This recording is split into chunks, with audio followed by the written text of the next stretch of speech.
How do you change the sound settings on the iPhone? Let me show you how it works. If you're new here, subscribe so you don't miss videos like this one.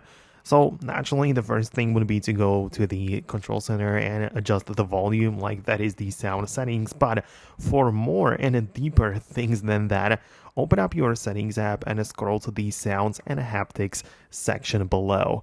There you can see we have more things to control and change. The first one is the volume slider for ringtone and alerts.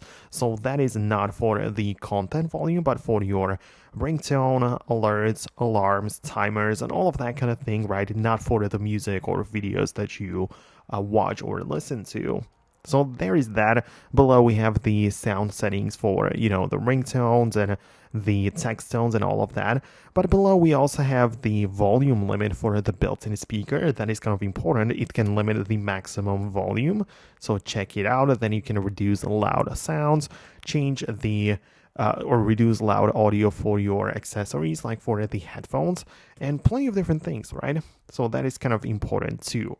However, if you are specifically using like AirPods or different headphones, the sound settings for those devices can be found in the Bluetooth section of the main like settings page, tapping on the device and the information icon next to it, and there you'll be able to see more things like change the accessibility and like the different sound options for those AirPods or for those accessories only. So this is how we can change the sound settings on the iPhone. Obviously there are more places and we can go deeper into like notifications for every single app and deciding if the sound is going to be available there.